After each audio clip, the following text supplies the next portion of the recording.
कराया है, मरने सभी से प्यार होंगे, कोई नहीं कराया है।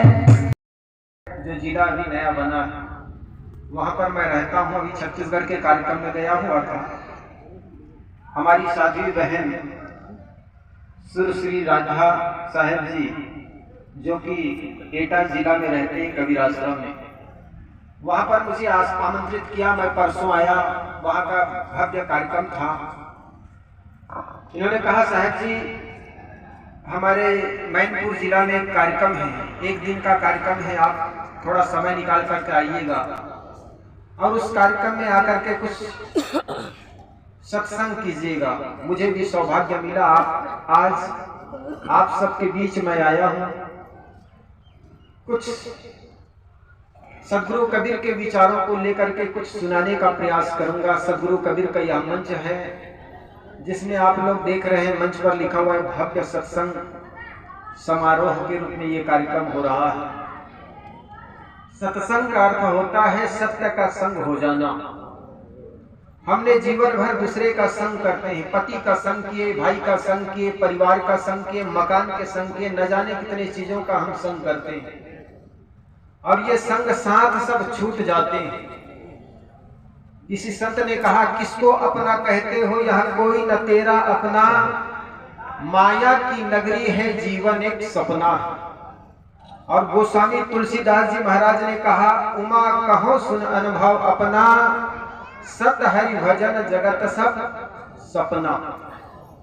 जीवन में जो कुछ मिलता है सब एक न एक दिन छूट जाता है। दुनिया में बहुत से लोग आए, महापुरुष के रूप में आए, कोई भगवान के रूप में आए, कुछ अवतार के रूप में आए, कुछ उतार के रूप में आए। आज कौन रह गए? जब जब इस धरती तल पर कोई भी मनुष्य आए, सुधार के रूप में समाज के एक सुंदर दिशा निर्देश किए। जब जब ये सदगुरु रहे इस धराधाम पर, समाज के लोगों ने उसको समझ नहीं पाया। सदगुरु कबीर भी आए, उनको कितने लोग समझ पाए? जब उनका शरीर नहीं रह गया तो उनके शरीर को दाग देने के लिए, जलाने के लिए हिंदू लड़ने लगे और मुसलमान उनके शरीर को दफनाने के लिए वो कह रहे थे कि हमारे गुरु है। हिंदू कह रहे थे सदगुरु कबीर हमारे गुरु है और मुसलमान कह रहे थे कि ये सदगुरु कबीर हमारे पीर है। तो जब तक सदगुरु संत होते हैं तब तक कोई समझ नहीं पाते और जब इस धराधाम से चले जाते हैं उनके प्रति हम आंसू बहाते हैं। उसी प्रकार जिस प्रकार हमारे पास हमारे माँ बाप होते हैं उनकी कीमत हम समझ नहीं पाते हैं और जब वे चले जाते हैं ना तो उनकी मूर्ति के नीचे, उनके फोटो के नीचे अगरबत्ती धूप बत्ती करते चले जाते हैं और इसके करने से आपके माँ बाप को क्या मिल पाएगा?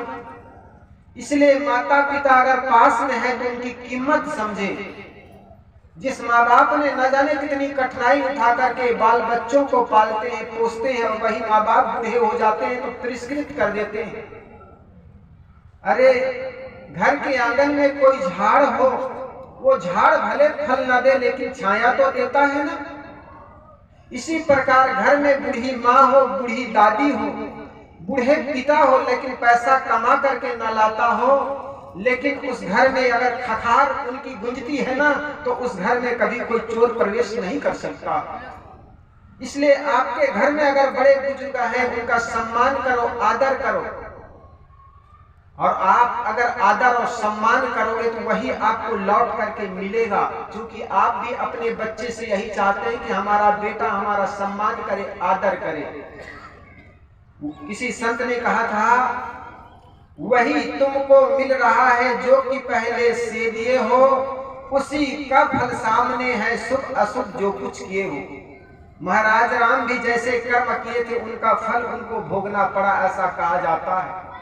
आप लोगों ने सुना होगा महाराज राम ने बाली को छुप करके मारा तो उसके परिणाम में महाराज राम कृष्ण हो गए और बाली व्याध बना। सबको अपने कर्मों का फल भोगना पड़ा है, चाहे कोई भगवान हो या इंसान हो, कोई छूटा नहीं है। माँ सीता के लिए कहा गया कि गर्भवती की अवस्था में उनको निकाला गया तो उनके पहले की घटना कोई पंडित या संत जन ग्रंथों में लिखते हैं कि कहा जाता है उस समय की बात है जब सीता की ब्याह नहीं हुई थी, शादी नहीं हुई थी, और राजा जनक की नंदिनी पुत्री जनकपुर में पुष्प की वाटिका में बैठ करके झूला झूल रही थी। मारो बात तो समझ में आ रही है, हिंदी बोल रहा हूं, कोई मरवाड़ी तो नहीं बोल रहा हूं। माँ सीता अशोक वाटिका में बैठ करके झूला में बैठ करके झूला झूल रही थी। ऐसे समय में एक तोता और तोती झाड़ में बैठे हुए थे। उस समय तोती जो है गर्भवती अवस्था में थी और आपस में ये ज्ञान चर्चा कर रहे थे कि ये राज जनक नंदिनी जो झूला में बैठी हुई है ये सीता है। अयोध्या से कोई नारी, कोई महाराज राम आएंगे, राजकुमार राम आएंगे, उनके साथ उनका विवाह होगा। ये ज्ञान की चर्चा तोता अपनी पत्नी तोती को सुना रहे थे।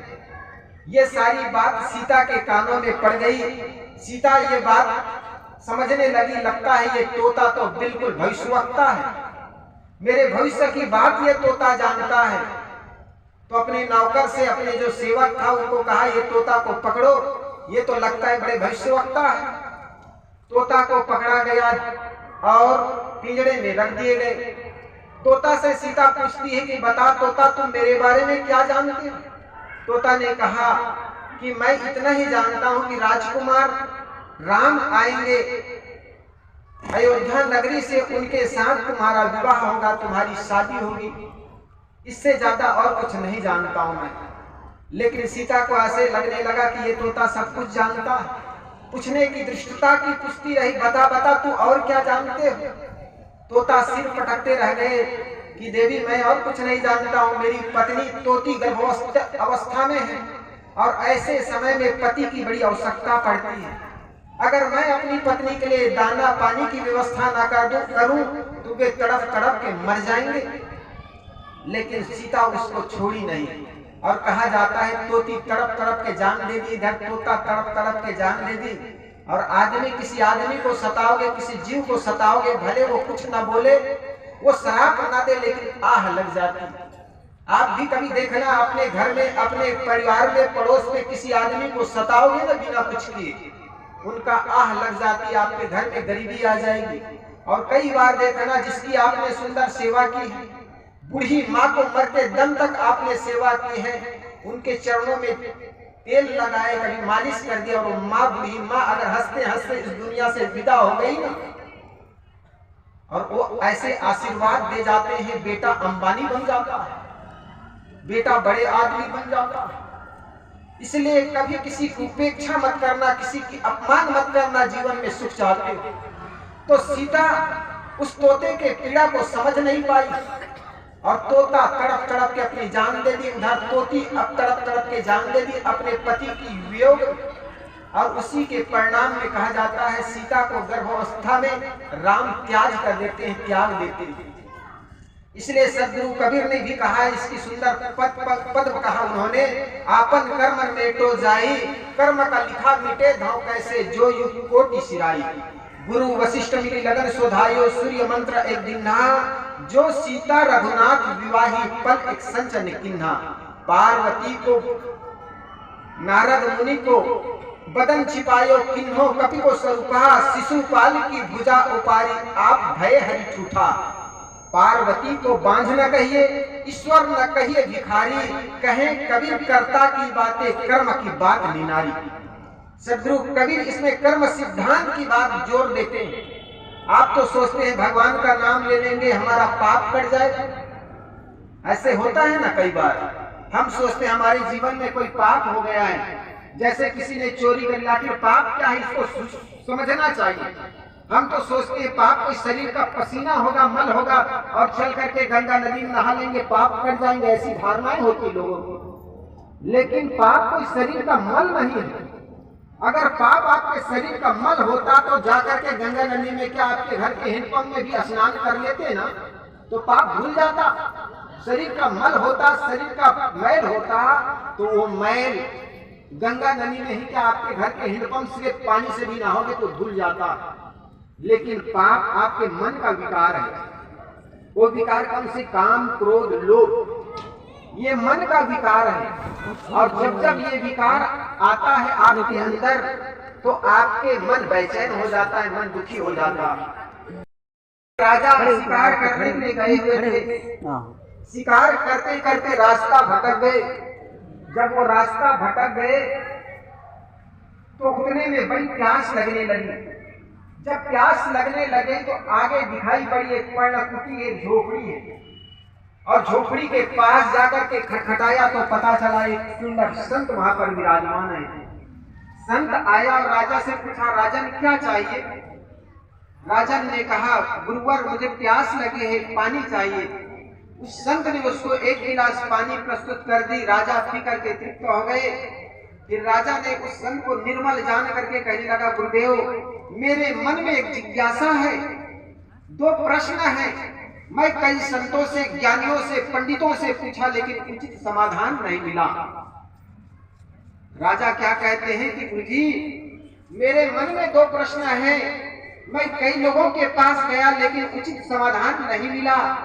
सबने अपने अनुसार उत्तर तो दिया लेकिन सही उत्तर मिल नहीं पाया, संतुष्ट मन नहीं हुआ, तो मुझे उसका उत्तर दीजिए। गुरु ने कहा, बेटा, उस संत ने कहा, बेटा तुम्हारा कौन से प्रश्न है? तब राजा ने कहा कि गुरुजी पाप क्या होता है और पुण्य क्या होता है? बड़े गौर से सुनना, ध्यान से सुनना, शायद आपके विवेक की आंखें खुले इससे। राजा ने कहा कि गुरुजी पाप क्या होता है, पुण्य क्या होता है, इसकी परिभाषा बताइए। संत ने देखा ये राजा है और राज्य के प्रति अकड़ है और राजा होने का अकड़ इनके मन में समाया हुआ। और जो आदमी के अंदर अकड़ और पकड़ हो उसको सीधी सादी बात समझ में आती नहीं है। तो संत ने भी बड़ा घुमा करके उनको उत्तर देना शुरू किया। संत ने कहा, आखिर तुमको किसने राजा बना दिया? जिस व्यक्ति को पाप और पुण्य का पता ना हो, अर्थ, उसको किसने राजा बना दिया? राजा तो एकदम क्रोध से क्रोधित हो गया, आपे से बाहर हो गया, गुस्सा में लाल हो गया, आंखों में लालिमा आ गई। उन्होंने अपने म्यान से तलवार खींच लिया और संत के गर्दन पर रख दिया। और राजा कहने लगे, जानते नहीं हूं मैं राजा हूं, अभी चाहूं तो आपका गर्दन धड़ से अलग कर सकता हूं। तब संत ने कहा, बेटा इसी का नाम है पाप। जैसे ही संत ने कहा बेटा इसी का नाम है पाप, तो राजा का क्रोध तो एकदम काफूर हो गया, उड़ गया और एकदम से विनोद भाव से, करुणा भाव से उनके पैर में गिर करके कहने लगे, गुरुजी मैं जान नहीं पाया कि आपका उत्तर देने का भी ढंग ऐसा है। तब संत ने कहा, बेटा इसी का नाम है पुण्य। जिस दिन आपके मन में से क्रोध चला जाए, काम चला जाए, लोभ चला जाए, तो जानना आपके मन में पुण्य का उदय हो गया है। और जिस दिन आपके मन में काम सवार हो जाए, लोभ सवार हो जाए, मोह सवार हो जाए, तब जानना आपके मन में पाप सवार हो गया है। तो पाप आखिर है क्या? आपके मन में मध्य में जो विकार है, काम, क्रोध, लोभ, ये विकार किसी जल से नहीं धुलेगा, वो है सत्संग से धुलेगा। सत की चर्चा चलती रहती पर रमण असत में होता है। ऐ पथिक कहाँ सत्संग हुआ जो असत से प्रीति हटा न सके। हम सत्संग की चर्चा सुनते हैं, संतों के सानिध्य में सुनते हैं। संत लोग यही बताते हैं कि आत्मा ही परमात्मा है। ये क्यों कहते हैं? मंदिर कौन जाता है, मंदिर कौन बनाता है, मस्जिद कौन जाता है, मस्जिद कौन बनाता है? इंसान बनाता है। इंसान ही मंदिर जाता है, इंसान ही मस्जिद जाता है। मंदिर में प्राण प्रतिष्ठा भी इंसान करता है, इंसान ही जाकर के पूजा करता है, घंटा बजाता है, प्रसाद चढ़ाता है। और प्रसाद भी भगवान खाता नहीं बल्कि लौट करके अपने ही खाते हैं। खाते हैं कि नहीं खाते? भगवान कहीं पर खाया है? हम ही खाते हैं लौटा करके। प्रसाद चढ़ाते हैं, भगवान को भोग लगाते हैं, लेकिन लौट करके हमको ही मिलता है वो प्रसाद। इसी प्रकार संतों ने कहा, अरे मंदिर में तो जाते हो, एक बार वो पत्थर गया मंदिर में, भगवान बन जाते। लेकिन तुम इंसान होकर के न जाने हजारों बार मंदिर में गए, लेकिन तुम इंसान भी पत्थर हो जाते हो, वो पत्थर से सीख लेनी चाहिए हमें। पत्थर पहाड़ से जब जुड़ा होता है ना, वो पत्थर टूट करके जब गंडकी नदी में पानी के साथ प्रवाह होने लग जाता है, बहने लग जाता है, तो पत्थर घिस करके शालिग्राम की मूर्ति हो जाती है और वही पत्थर जा करके मंदिरों में पूजने योग्य भगवान बन जाते हैं और हम पत्थर के पत्थर रह जाते हैं। हमारे मन का ईगो अहंकार जाता नहीं, इसलिए हमारे मन का अहंकार जाए। पत्थर के सामने हम इसलिए झुकते हैं, भगवान के सामने मंदिर में जाकर के इसलिए झुकते हैं ताकि हमारा मन निर्मल हो। हमारे घर में रहे माँ बाप को में भगवान जिस व्यक्ति को नहीं दिखता, उस आदमी को दुनिया के किसी मंदिर में चला जाए, उनको भगवान का दर्शन हो नहीं सकता। इसलिए हम अपने घर में रहे माँ बाप की सेवा करें, समय मिल गया मंदिर जाए, भगवान की पूजा करें, लेकिन अपने माँ बाप की भी आस्था को तोड़े मत। और जिस व्यक्ति को भगवान, इंसान में भगवान नहीं दिखता, उसको किसी मंदिर में जाकर के भगवान का दर्शन नहीं हो सकता। एक पंडित जी थे, बड़ा पुजारी था, गांव पानी से बुड़ जाता था, कई बार बाढ़ आती थी, भगवान पर बड़ी आस्था थी उनको। एक बार बाढ़ आ गई, गांव के लोगों ने उनको समझाया ना गया कि पंडित जी चलिए बाढ़ आने वाली है, गांव डूब जाएगा, आप डूब जाएंगे। पंडित जी को बड़ी आस्था थी, उन्होंने कहा भगवान आएंगे, मुझे उबारेंगे, बचाएंगे, मैं नहीं जाऊंगा, मुझे पूर्ण भगवान पर विश्वास है। कहा जाता है और पानी बढ़ता गया, एक बिल्डिंग जो थी वो बुड़ गया, डूब गया, छत पर चला गया। पंडित जब छत पर गया तो कहा जाता है नौका से सैनिक लोग आए, नौका चलाने वाले लोग आए और पंडित से कहा पंडित जी बाढ़ आ गई, अब डूब जाओगे, नौका में सवार हो जाओ, तुम्हें सूखे जगह पर ले जाएंगे, बच जाओगे। लेकिन पंडित जी कहने लगे नहीं, मुझे भगवान पर आस्था है, भगवान आएगा, मुझे बचाने आएगा। उनकी अपनी आस्था थी। कहा जाता है पानी छत से ऊपर चलने लगा, गले में आने लगा, तो जो सैनिक थे, फौजी थे, एरोप्लेन लेकर के आया, सीढ़ी से नीचे उतरे छत पर और उस पंडित जी से कहे पंडित जी चलो अपने जान बचा ले, इस सीढ़ी के माध्यम से एरोप्लेन पर चढ़ जाओ, हम आपको सूखे इलाका पर छोड़ जाएंगे। पंडित जी कहने लगा मुझे भगवान बचाने आएंगे। ऐसे कहा जाता है कि बाढ़ आई, पंडित जी शरीर पूरा हो गया, बाढ़ में डूब गए। जब बाढ़ में डूब गए तो कहानी कहती पंडित जी भगवान के पास जाकर के शिकायत करने लगे, भगवान मैंने आप पर इतनी आस्था की, विश्वास किया, आप मुझे बचाने नहीं आए। भगवान ने कहा भले आदमी, मैं 3 बार बचाने के लिए आदमी के भेजा आपको, मैं 3 बार आया, 1 बार नहीं, 2 बार नहीं, 3 बार आया, लेकिन तुम मुझ पर विश्वास नहीं किया तुमने। पंडित जी ने सिर ठोका, भगवान आप 3 बार कैसे आएगा, मैं पहचान नहीं पाया। आपने धनुष बाण लेकर आते, कोई बस बांसुरी लेकर आते, तब फिर पहचान आया, आखिर पहचान कैसे सकूं मैं, क्या लेकर आए थे। तब पंडित जी से कहने लगा, भगवान कहते हैं कि अरे भले आदमी, तुम्हारे गांव के लोग तुम्हें बचाने गए, पहली बार समझाने गए, वो मेरी ही प्रेरणा से गए थे। दूसरी बार नौका वाले लोगों ने, नौका चलाने वालों ने आपको बचाने के लिए गया, तुमने कहा नहीं भगवान आएंगे। तीसरी बार एरोप्लेन से सैनिक लोग आए, तुमने भगवान आएगा। वो तीनों बार मैं आया था, लेकिन तुम मेरी बात समझ नहीं आए, इसलिए तुम मेरे को समझ नहीं पाए, इसलिए तुम्हारा मौत हो गई। तो कहने का कुल अर्थ यह है कि इंसान ही इस धरती तल का सबसे बड़ा भगवान है, और इंसान की बुद्धि खराब हो जाए तो इंसान ही इस धरती तल का सबसे बड़ा शैतान है। और यही कारण है कि आज आदमी कहता है कि मैं भगवान से प्यार करता हूं, लेकिन घर में रहे माँ बाप से अगर प्यार नहीं करते हो, पड़ोसी से अगर शत्रुता करते हो, तो कौन से भगवान के साथ प्यार करोगे।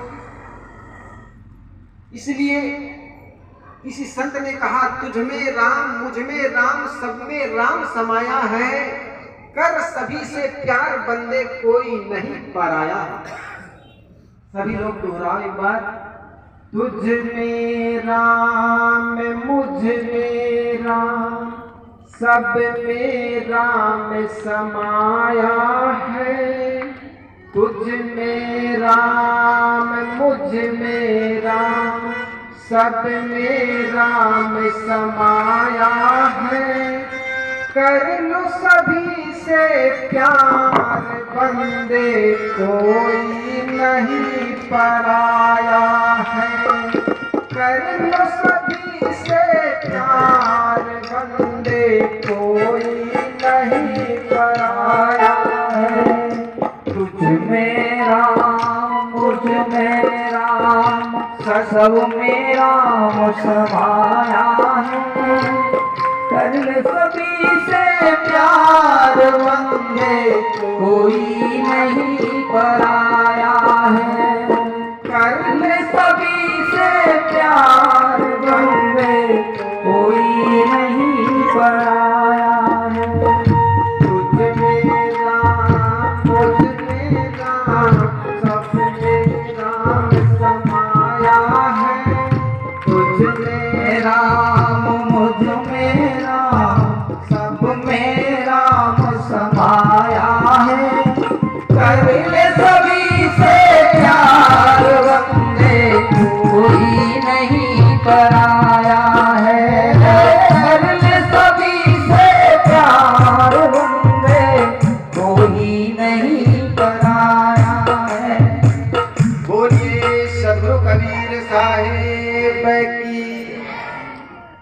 मेरे मित्रों, जिस घर में हम सब रहते हैं, हमारा जीवन जीने का ढंग ही हमारे घर को स्वर्ग बना देता है। हमारे जीवन जीने का ढंग ही हमारे घर को नरक बना देता है। अगर एक माँ अपने बेटा को लेकर के रोज शिकायत करती हो, पत्नी रोज आंसू बहाती हो, बच्चे अनाथ की तरह घर में रहता हो, तो जानना वह घर घर नहीं बल्कि शमशान घाट ही नरक है। और जिस घर में पति के आने पर पत्नी के चेहरे में मुस्कान आ जाए, माँ के चेहरे में खुशियां आ जाए, बेटा उछलने कूदने लग जाए कि पापा आ गया है, तो समझना वो घर ही स्वर्ग है। यूं तो स्वर्ग और नरक की चर्चा बहुत समझते हैं, सुनते हैं। अरे मरने के बाद तो सबके तस्वीर के नीचे लिखा जाएगा स्वर्गवासी, लेकिन किसी को पता है मरने के बाद गया कहाँ? और या गया है वो आकर के आपको बताया कि मैं स्वर्ग गया हूँ, नरक गया हूँ?